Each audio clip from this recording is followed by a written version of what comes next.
संगम नगरी प्रयागराज में 13 जनवरी से महाकुंभ की शुरुआत हो रही है। इस महाकुंभ में धर्म और आध्यात्म के साथ ही ज्ञान की गंगा बहाने के लिए और त्रिवेणी की धारा में आस्था की डुबकी लगाने के लिए ज्योतिष पीठ के शंकराचार्य स्वामी अविमुक्तेश्वरानंद सरस्वती जी महाराज का भी आगमन हो चुका है। महाराज जी हमारे साथ हैं। महाराज जी, इस बार का कुंभ दिव्य और भव्य आयोजित हो रहा है। 40 करोड़ से ज्यादा श्रद्धालु आने वाले हैं। आपकी तरफ से क्या खास संदेश यहाँ से दिया जा रहा है? देखिए, हम लोग तो सबसे पहले तो परंपरा का निर्वाह करने के लिए और पुण्य का अर्जन करने के लिए यहाँ आते रहे हैं। भगवती गंगा के प्रति अपनी श्रद्धा समर्पित करने के लिए आते रहे हैं, इसलिए आना है। और दूसरे, हम लोग ये कहना चाहते हैं कि हम हिंदुओं के लिए वैसे तो धार्मिक रूप से भी बहुत सारी समस्याएं हैं, लेकिन एक सबसे बड़ी समस्या है और वो है गौ हत्या। तो हम तो यही संदेश यहाँ से देना चाहते हैं कि यहाँ जो लोग आ रहे हैं वो संकल्प लेकर के जाएं कि अब गौ हत्या बंद होनी चाहिए। महाराज जी, क्या वजह है कि ऐसी पवित्र धरती पर जहां पर सिर्फ सनातन की बात होनी चाहिए, धर्म आध्यात्म की बात होनी चाहिए, चीजें हमेशा जो है हर बार के कुंभ, महाकुंभ और माघ मेले में धीरे धीरे कर वो राजनीतिक होती चली जाती हैं? ऐसा है कि ये जो माघ का पर्व है, ये पहले तो पूरी तरह से धार्मिक था। लोग यहाँ तपस्या पूर्ण जीवन बिताने के लिए माघ महीने भर कल्पवास करने के लिए आते थे। जिनको पूरा समय नहीं होता था, कम समय के लिए भी आ करके थोड़ा सा समय भी यहाँ का मिले तो बहुत होता है, ऐसा समझ करके पुण्यार्जन करते थे। बाद में देश के आज़ाद होने के बाद भारत की सरकार ने इसमें सहयोग करना शुरू किया, नगरी बसाना शुरू किया। यहाँ के जो लोग कल्पवासी आ रहे हैं, जो दूसरे लोग आ रहे हैं, उनको सुविधा देने के लिए सरकारें आईं। अब सरकारें आती हैं तो स्वाभाविक है, सरकारें तो राजनीतिक दलों के द्वारा ही बनती हैं, तो राजनीतिक दल आते हैं और फिर वो ये सोचते हैं कि अगर यहाँ पर इतने सारे लोग समवेत हो रहे हैं तो इसका लाभ हमको मिलना चाहिए। तो वो अपना प्रदर्शन करते हैं कि हम बहुत अच्छा कर रहे हैं। लोगों के मन में उतरने की कोशिश करते हैं कि इन्होंने कुंभ में बहुत अच्छी व्यवस्था की थी, इसीलिए इनको वोट देना चाहिए। तो वोट की राजनीति आ जाती है। फिर जब वोट की राजनीति आती है तो जो सत्ता पक्ष होता है वो अच्छा काम करने की कोशिश करता है और विपक्ष उसमें कमी निकालने की कोशिश करता है, तो ये राजनीति शुरू हो जाती है। तो इसके पीछे यहाँ पर जो लोग आए हैं उनको राजनीतिक रूप से रिझाने का भाव ज़्यादा होता है और इसीलिए राजनीति भी यहाँ पर प्रवेश कर जाती है। और आजकल क्या हो गया है कि राजनीति कुछ ज़्यादा ही प्रवेश कर गई है लोगों के हृदय में। पहले लोग सोचते थे कि हम धर्म कर्म के मामले में इसको छोड़ देते हैं, बाकी मामलों में देखेंगे, लेकिन अब तो हर चीज़ में राजनीति आ गई है। तो स्वाभाविक है कुंभ मेले में भी, महाकुंभ भी इससे अछूता नहीं रहा पूरी तरह से। अब तो ओतप्रोत है एक तरह से कहा जाए तो। इसी वजह से शायद उपराष्ट्रपति जगदीप धनखड़ जी ने कहा है कि जो भी धार्मिक स्थल हैं वहां पर वीआईपी कल्चर बंद कर देना चाहिए, क्योंकि भगवान के दर पर हर कोई एक समान है, कोई छोटा कोई बड़ा नहीं है। आप सहमत हैं? इससे सहमत नहीं है। हम ऐसा कहने वाले व्यक्ति का अभिनंदन करना चाहते हैं, क्योंकि कम से कम देखिए, पूरी दुनिया में चाहे कोई कितना ही कहे, लेकिन भेदभाव होता है। कुछ लोगों को प्रमुखता मिलती है, कुछ को नहीं मिलती, कुछ को वरीयता मिलती है, कुछ को नहीं मिलती है। कहीं पैसा कारण होता है, कहीं बुद्धि कारण होती है, कहीं प्रतिभा कारण होती है, कहीं कुछ और कारण होता है। कम से कम एक दरबार ऐसा होना चाहिए जहाँ पर सब एक हो, कोई भेदभाव ना हो। तो हम समझते हैं कि भगवान का ही दरबार ऐसा होता है, इसलिए हम लोग मंदिरों में जाते थे तो वहाँ पर सब सामान्य बन करके जाते थे। महात्माओं का दर्शन करने जाते थे तो वहाँ पर सब सामान्य बन करके जाते थे। अब भगवान के यहाँ और महात्माओं के यहाँ भी वीआईपी के लिए अलग रास्ता बना दिया गया है। जो वहाँ पर सेवादार हैं वो लोग वीआईपी को देख करके उनके लिए अलग तरह से प्रतिक्रिया करते हैं, और जो सामान्य व्यक्ति जाता है उसके लिए अलग से प्रतिक्रिया करते हैं। तो इसकी पीड़ा हर हिंदू के मन में अब बन रही है। तो महाराज जी, हम माने कि महाकुंभ में आपका जो शिविर लगेगा उसमें ये भेदभाव वाली जो बात है वो पहल खत्म होगी, वो खत्म होगा और एक नई पहल शुरू होगी यहाँ से? देखिए, हम तो जहाँ भी रहते हैं हम इसी तरह से व्यवहार करते हैं। जो आया है सबका स्वागत करना चाहते हैं। किसी के प्रति विशेष और किसी को धक्का मार करके किसी को आगे करने का कभी भी हमने नहीं रखा है। तो जहाँ भी रहते हैं वहाँ पे लगभग यही करते हैं और यहाँ पर भी वैसे ही होगा। महाराज जी, दावा ये किया जा रहा है, कुछ लोग दावा कर रहे हैं कि महाकुंभ जिस जगह पर, जिस स्थान पर आयोजित किया जा रहा है 4000 हेक्टेयर में, उनमें से 55 बीघा जमीन जो है वो वक्फ बोर्ड की है। लेकिन कहा यह जा रहा है कि वो लोग एतराज नहीं कर रहे हैं। लेकिन ये क्या यहाँ पर सनातन का जहाँ पे सबसे बड़ा समागम हो, वहां पे इस तरीके की दावेदारी उचित है? क्या लगता नहीं कि ये एक विवाद पैदा करने की कोशिश की जा रही है? नहीं नहीं, ऐसा कोई विवाद पैदा करने की कोशिश हम इसको नहीं मानते हैं। हमारा ये कहना है कि जैसे बहुत से लोग मस्जिदों में मंदिर की बात कर रहे हैं कि यहाँ पे मंदिर था, ऐसा हमको इतिहास से पता चलता है, पुराण से पता चलता है, अभिलेखों से पता चलता है। तो जब मस्जिद के स्थान पर मंदिर था ऐसा कह करके और उस पर दावा किया जाता है, तो वो भी हमारी इस पुण्य भूमि पर अगर कह रहे हैं तो दावा करने में क्या हर्जा है? उनको भी तो दावा करने का अधिकार है कि नहीं है? तो दावा अगर कोई प्रमाण है तो वो पुष्ट होगा और नहीं तो खारिज हो जाएगा। तो इसलिए दावा कर रहे हैं तो उसकी सत्यता की परख कर लेनी चाहिए, हमारा ये कहना है। और जिसका बनता हो उसको दे देना चाहिए। जहाँ पर चाहे वो मस्जिद हो, वहाँ मंदिर था तो मंदिर दे देना चाहिए। और अगर यहाँ प्रयाग की भूमि में अगर वक्फ की कोई जमीन निकल रही है, दावा इनका प्रमाणों के आधार पर पक्का हो जाता है, तो उनको दे देना चाहिए। हम न्याय के पक्षपाती हैं, हम गोलबंदी के पक्षपाती नहीं। महाराज जी, कहा जाता है कि सनातन बहुत उदार धर्म है, इसी वजह से आप बहुत उदारता के साथ कट्टरपंथियों को जवाब दे रहे हैं, आग्रह कर रहे हैं, मामले को शांत करने की कोशिश कर रहे हैं। नहीं, ऐसी कोई बात नहीं है और शांति तो बनी ही रहनी चाहिए। लेकिन देखिए, जो न्याय है ना, ये ऐसी चीज है कि अगर होती दिखे कि न्याय हो रहा है तो सब शांत हो जाते हैं। और जहां देखते हैं कि पक्षपात हो रहा है, अन्याय हो रहा है, ज्यादा लोग हैं, ज्यादा बल हो गया है, इसीलिए वो अत्याचार कर रहे हैं, वहीं पर पीड़ा उत्पन्न होती है। तो हम समझते हैं कि इस देश में न्याय का राज्य कायम होना चाहिए और जिसका जो हक हो उसको देना चाहिए और जिसका ना हो उसको वंचित कर देना चाहिए। लेकिन आप जो बात कह रहे हैं शायद तमाम लोगों को वो अच्छी नहीं लगेगी, तमाम संत महात्मा ही शायद इससे सहमत ना हो, बहुतेरे लोग। हमारी कई बातों से कई लोग असहमत रहते हैं, तो इसका मतलब ये हो गया कि हम सहमति असहमति देख करके न्याय की बात कहें। अगर इस तरह से देखा जाए तब तो न्यायाधीश कभी न्याय कर ही नहीं सकेगा। तो इसलिए ये नहीं देखा जाता है कि कौन सहमत है कौन असहमत है, ये देखा जाता है कि न्याय क्या है, उचित क्या है, अनुचित क्या है, वैसा ही कहा जाता है। महाराज जी, आप लोग धर्म की राह दिखाते हैं, लोगों को शिक्षित करते हैं, जागरूक करते हैं, धर्म का पालन करने के लिए कहते हैं। जो कथावाचक हैं आजकल वो भी करीब करीब इसी भूमिका में हैं। जो है वो एक कथावाचक हैं कुमार विश्वास, जो कि धर्म और आध्यात्म की बात तो करते हैं लेकिन साथ ही साथ वो विवादित बयान भी देते रहते हैं। पहले उन्होंने सोनाक्षी सिन्हा को लेकर कहा कि मुस्लिम के यहाँ शादी नहीं करनी चाहिए, फिर उन्होंने करीना कपूर के बेटों के नाम को लेकर के तंज मारा, जिस पर विवाद खड़ा हुआ। आप क्या मानते हैं महाराज? ऐसा है कि किसी के मन में कोई बात है तो ज्यादा अच्छा है कि वो कह दे, कम से कम पता तो चल जाता है कि इसके मन में क्या चल रहा है। इसलिए हम ये नहीं कहेंगे कि अपने मन में कोई बात है तो उसको छिपा लो, लेकिन हमने केवल यही कहा था कि अगर उनके मन में ये बात है कि हमारी परंपरा पुष्ट रहे, घाल मेल ना हो, क्योंकि देखिए जब घाल मेल होता है हिंदू मुसलमान में विवाह, आजकल लोग कह रहे हैं कोई बुराई नहीं, लेकिन असल में जो बच्चा है आने वाला उसको पता ही नहीं चल पाता कि मैं किधर जाऊं। एक रास्ता होना चाहिए जीवन के यापन का, और अलग अलग जगह पे अलग अलग परिस्थितियों में अलग अलग भगवत प्रेरणा से जीवन की पद्धतियां बनी हुई हैं और उन्हीं पद्धतियों को एक नाम दिया गया है। तो अब कोई स्पष्टता बनी ही नहीं पाएगी।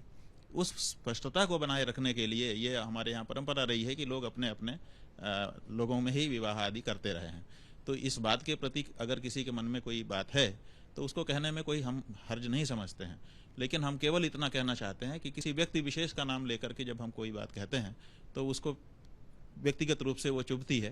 तो किन परिस्थितियों में कहाँ क्या हुआ, अब उनके माता पिता और अभिभावक और उनके जो संबंधी हैं उनको नीचा दिखाने के लिए या उनको पीड़ा पहुंचाने के लिए अगर हम उनका नाम लेकर के कुछ कह देंगे तो वो उचित नहीं होगा। इसलिए इससे बचना चाहिए। लेकिन अगर कोई ऐसी बात है जिसमें आप अपनी परंपरा के परिष्कार को बनाए रखना चाहते हैं तो हम उसका स्वागत करते हैं। महाराज जी, अभी आप न्याय की बात कर रहे थे, ये तो व्यक्ति का जो है अधिकार है कि वो किसके साथ रहे, किसके साथ विवाह करे, क्या कुछ करे, उसमें किसी की टीका टिप्पणी सार्वजनिक तौर पर करना ये उचित है? नहीं, हम यही कह रहे हैं कि समाज के भी तो कुछ नियम होते हैं। व्यक्तिगत जो इच्छाएं हैं, आकांक्षाएं हैं, उनका अपना महत्व है, लेकिन हमारी हर व्यक्तिगत इच्छा को हम पूरा नहीं कर सकते, क्योंकि हमको समाज में रहना है। तो समाज की भी मर्यादाओं को, समाज की भी आकांक्षाओं को देखते हुए अपनी इच्छा को मिला करके काम करना पड़ता है। इसलिए सामाजिक जो बातें हैं उनका भी ध्यान दिया ही जाता है, लेकिन किसी व्यक्ति विशेष का नाम लेकर के अगर उसके दुखों को कुरेदा जाए तो वो उतना अच्छा नहीं है, यही हमारा कहना है।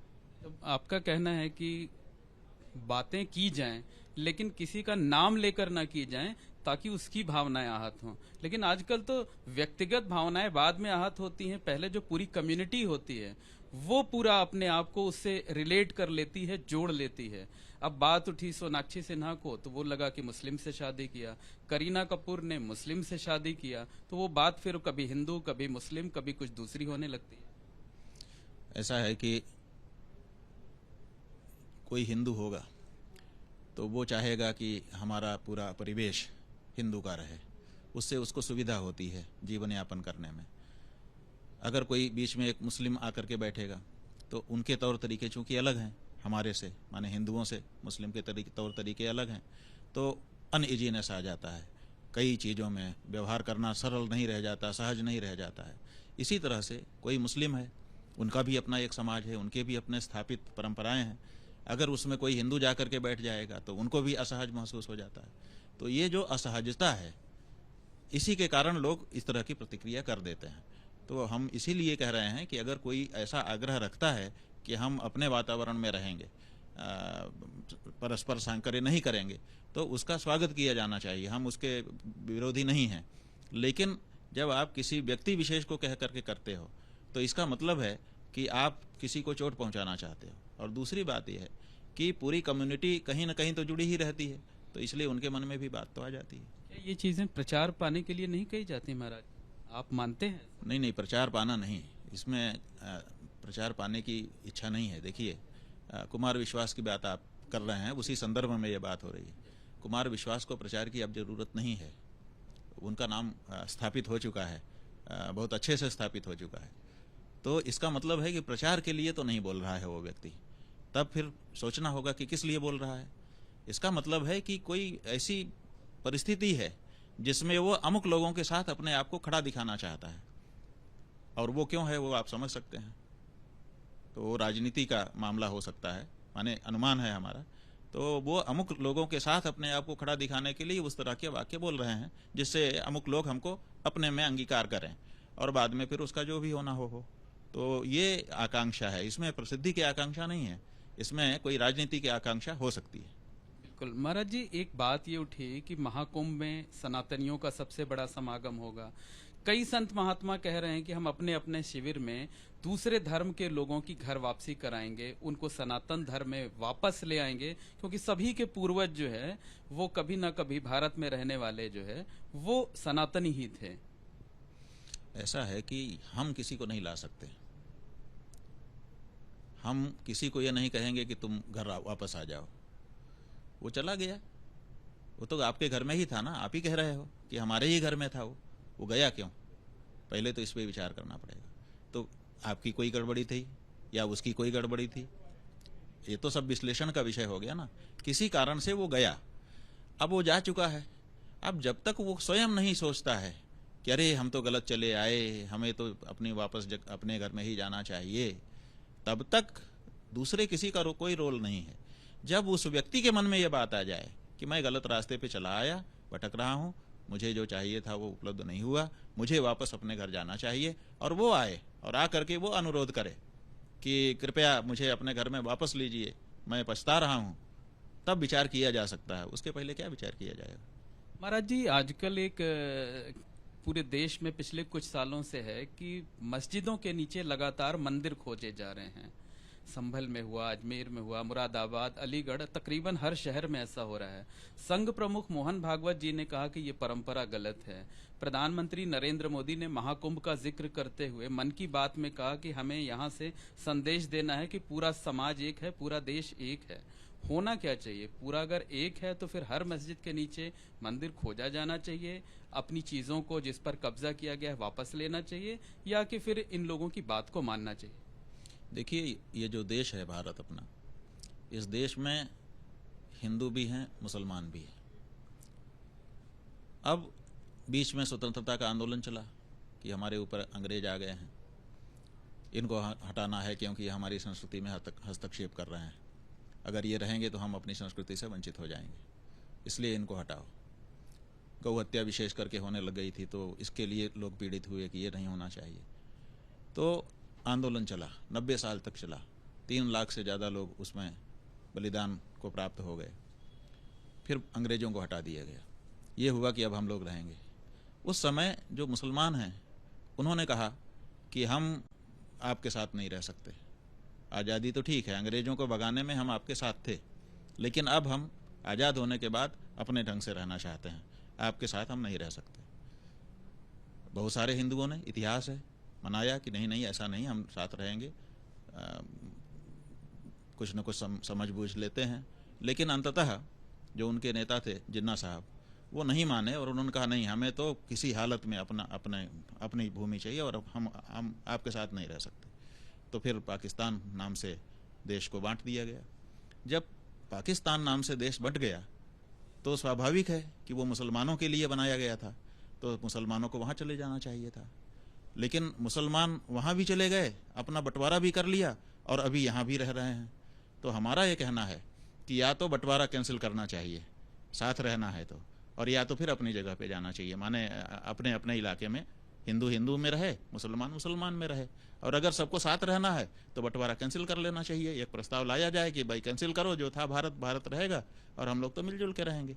ये जो हो रहा है कि हम बंटवारा भी कर लेंगे और आप ही के घर में सोएंगे, आप ही के घर में खाएंगे, तो ये कहीं ना कहीं उन जिन्ना साहब की भावना के विपरीत है जिन्होंने कहा था कि हम अपने ढंग से रहेंगे।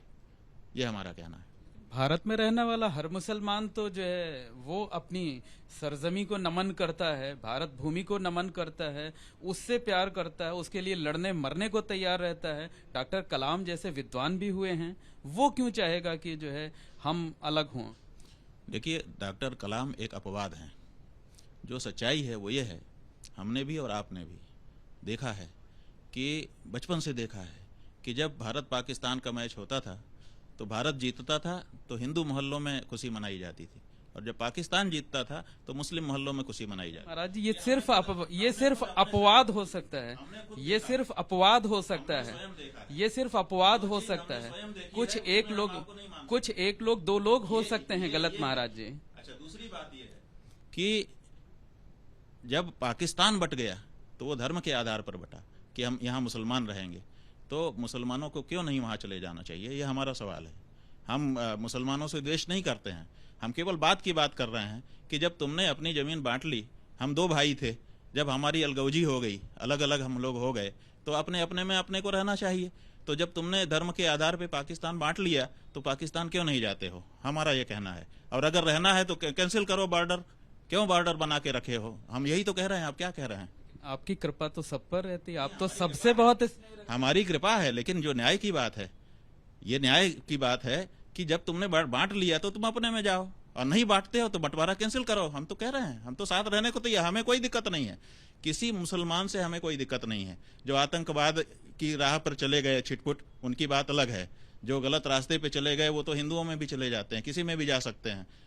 लेकिन आम जो इस्लाम को मानने वाला मुसलमान है उससे हमको कोई दिक्कत नहीं है। लेकिन धर्म के नाम पर जब देश बांट लिया गया तो वहीं पर जाना चाहिए, ये हमारा साफ कहना है। इसमें कोई हम मुरव्वत नहीं करते हैं, जो सच है उसको कहना चाहिए। महाराज जी, आप महाकुंभ में आए, सबसे पहला इंटरव्यू आप मोहम्मद मोइन को दे रहे हैं, और आपने देखते ही मुझे पहचाना, मैंने आपको प्रणाम किया, आपने आशीर्वाद दिया। आज से थोड़े, हम जब से आ रहे हैं, मतलब ईस्वी सन 78 में आए थे, तब हम किसी को पहचानते ही नहीं थे, बहुत छोटे थे। उसके बाद फिर हम बाद में आए, और उसके बाद से लगातार आपको देखते रहे हैं और आपसे चर्चा होती रही है, तो हम क्यों नहीं आपको पहचानेंगे? और आपके प्रति जो स्नेह प्रेम है वो उसमें क्यों कमी करेंगे? केवल इसलिए कि आप मुसलमान हो। एक मुकम्मल ईमान वाला जो व्यक्ति होता है वो मुसलमान होता है। आप बताओ कि जहाँ पर मंदिर हो उसको तोड़कर कब्जा करके उस पर अगर नमाज पढ़ी जाए, खुदा कबूल करेगा? ये राजनीतिक मामला है कि हम मंदिर को तोड़ करके वहां पे अपना वर्चस्व दिखाने के लिए करें। जी मेरा सवाल ये, लेकिन जो असली मुसलमान होगा वो जानता है कि ये नहीं, खुदा कबूल नहीं करेगा।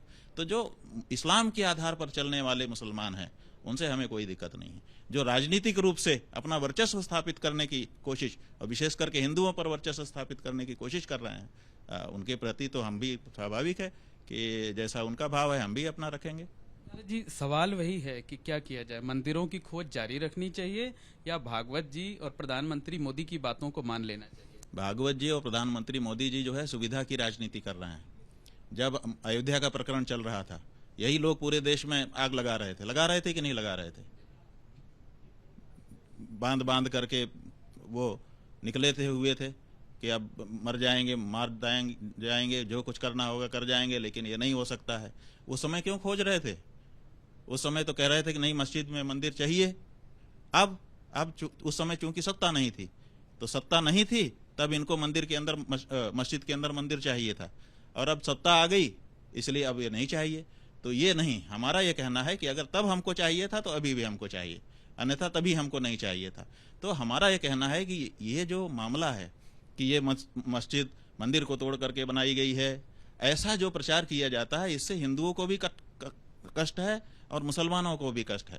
हिंदू को क्या कष्ट है कि हमारे साथ अत्याचार हुआ, ये मुसलमानों के पूर्वजों ने हमारे मंदिर, हमारी देवता की मूर्ति को तोड़ दिया। ऐसा सुन करके, समझ करके, विचार करके उनके मन में आग लगती है, दिक्कत होती है। और एक मुसलमान के बच्चे को भी दिक्कत होती है कि उसके मन में दो बात आती है कि क्या हमारे पूर्वज अत्याचारी थे, क्या ऐसा इस्लाम अनुमति देता है, क्या ऐसा किया गया होगा, तो उनके मन में आती है। और दूसरे उनको भी तो उस पर सफाई चाहिए ताकि क्लियर हो जाए कि नहीं नहीं, ऐसा कोई अत्याचार नहीं हुआ था।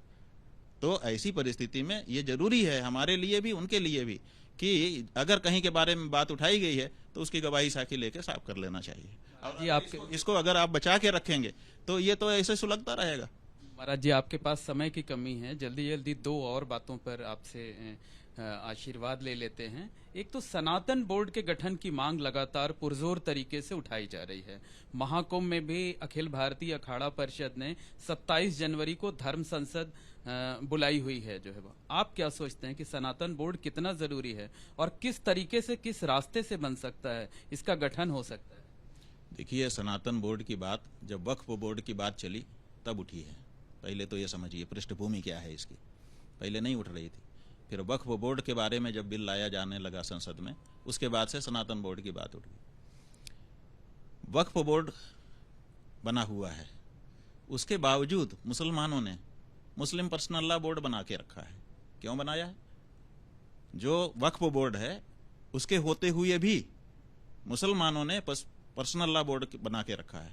इसीलिए बना के रखा है क्योंकि वक्फ बोर्ड सरकार ने बनाया हुआ है। मुसलमान जानते थे, उनके विद्वान समझते थे उस समय जब ये वक्फ बोर्ड बन रहा था कि इससे हमारी धार्मिक आकांक्षाओं की पूर्ति नहीं होगी, इसमें सरकार का हस्तक्षेप बना रहेगा क्योंकि सरकार के द्वारा बनाया जा रहा है। इसलिए उन्होंने अलग से अपना पर्सनल बना लिया। वो सरकारी नहीं है, वो मुसलमानों का है। तो जब वो इतना समझते हैं कि हमारे धर्म में सरकार का हस्तक्षेप हमको स्वीकार नहीं करना चाहिए, वक्फ बोर्ड के होते हुए भी उन्होंने अपना पर्सनल लॉ बोर्ड अलग बनाया हुआ है, तो हम हिंदू, हम क्यों सरकार के हाथ में अपना गला पकड़ा दें कि लो आओ पकड़ लो।